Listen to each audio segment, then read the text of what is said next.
Your 4 minutes, Good afternoon, Minister. The question relates to outstanding Labour Court recommendations LCR 21162 to 21181 and 21185, and these refer to SIP2 members who were former employees of the Tipperary Hostel, employed on a job initiative scheme. The hostel closed in 2010, and in 2011 the Employment Appeals Tribunal determined that a genuine redundancy existed, and following on from same, SIP2 made a direct application to the then Department of Enterprise for payment of statutory entitlements through the Social Insurance Fund. Minister, it took the workers around 14 months through their union to receive these payments. SIP2 then progressed the claim for enhanced redundancy in line with previous agreements in Labour Court, who issued their findings on the 16th of March of last year. The Court recommended in all cases the ex gratia payment of 3 weeks' pay per year of service over and above the statutory redundancy payments that were made. The former workers covered by these recommendations are Gary Ryan, Sean Toomey, Patrick Merrigan, Seamus McCarthy, Carmel McGrath, Dennis Hanson, Michael O'Dwyer, Oliver Keogh, Richard Caplis, Michael Ward, Ian Dawson, Richard Brennan, Michael Cohen, David Ryan, Gerard Colhan, John Joseph Linden, Dominic Fruin, Pat Morrissey, Sean Carew, Philip Wilson and Cornelius Connors. In their efforts to secure payment of the outstanding monies, SIP2 wrote to Deirdre Shanley, Principal Officer over Employment Schemes at the Department of Social Protection on the 29th of April of last year, and again on the 28th of June. There followed a meeting between Ms Shanley, representing the Department of Social Protection. It's not appropriate you name officials. You can name the Minister as well. I apologise. You're quite right, Gavan. No, sorry. You're quite right. They're entitled to some protection. You're right. Apologies. No, absolutely. And SIP2 on the 30th of June to discuss the outstanding monies due. SIP2 wrote again to the Department on the 11th of July, detailing these cases alongside a number of others involving former workers from a number of other schemes. SIP2 received no response and wrote again to the DSP on the 13th of September, again in pursuit of outstanding monies for their members.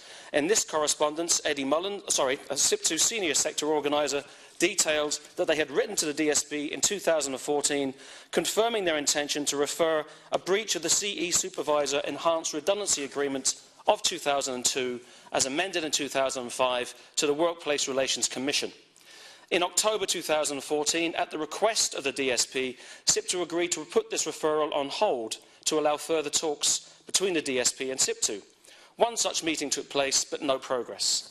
SIP2 referred this matter back to the WRC last September, and here we are almost 5 months later, and the Workplace Relations Commission still has not got a response from the DSP to attend a hearing. Minister, and I do mean this with the greatest respect, I genuinely don't understand why you're here today. I didn't direct this question to you or to your department. Is it okay for a government minister to ignore Labour Court recommendations? It was your colleague Leo Varadkar who was ignoring these recommendations. Is it now you? What signal does this send to employers and unions across the state that a senior minister ignores the highest body of the state's own industrial relations machinery? What message does it send that the DSP did not even bother to tell SIP2 that they've chosen to pass this issue onto your department? And if that's what's happened, what about the Workplace Relations Commission, which has been waiting for a response as to whether your government will attend a hearing to resolve the related matter of the breach of the CE Supervisor Enhanced Redundancy Agreement? The WRC has been waiting 5 months for an answer from your government. Can you at least confirm that you will accept the Workplace Relations Commission invitation to talks? I have to ask, Minister, are you even aware that the invitation has been outstanding for the past 5 months? We have Ireland's largest union waiting for a response that hasn't come. We have the Workplace Relations Commission waiting for a response that hasn't come. We have 16 men and their families, 7 years after they lost their jobs, waiting for this payment, waiting for the Labour Court recommendation to be honoured. I hope you can give me some precise answers today, Minister. Thank you, Senator. Minister. Thank you very much. And I want to thank the Senator Gavan for his commencement debate today. Senator, as you're rightly pointed out, this is not my avenue, and I've been asked to take the commencement on behalf of my colleague John Halligan, TD Minister for Training, Skills and Innovation, and he sends his apology that he can't be here this afternoon. However, I shall read a statement which I've been given, and I've taken a number of notes on what you have said, which I will relay back to the Minister as well after I read the statement. I think you'll get a copy of the statement. To thank yourself, Senator Paul Gavan, for the commencement this afternoon. The Tipperary Hostel project was a community-based project set up in 2000 by Tipperary Hostel Project Limited. Its objective was to transform a famine-era workhouse in Tipperary town into a facility which was expected to operate primarily as a local community-based hostel under community and voluntary management. The project was part funded under the FOSS Job Initiative Programme. FOSS provided financial support to assist with the job intervention programme, for example, participants' wages. Funding was also provided to the project by Pubble. The aim of the Job Initiative Programme was to assist long-term unemployment people to prepare for work opportunities by providing participation with work experience, training and development opportunities. In April 2010, the board of Tipperary Hostel Limited informed FOSS that they were ceasing working on the project on the 30th of April 2010. This followed on an internal audit investigation by both Pubble and FOSS. At the time of the closure, there were 22 employees of the scheme. FOSS arranged alternative employment on the community scheme for 22 participants. However, only one participant availed of this offer. A case on behalf of the employees was taken to the Employment Appeal Tribunal, where it was established that the employer of the job initiative participation was Tipperary Hostel Limited and not FOSS. FOSS ceased to fund and manage all job initiative schemes in 2011, as this function was transferred to the Department of Social Welfare.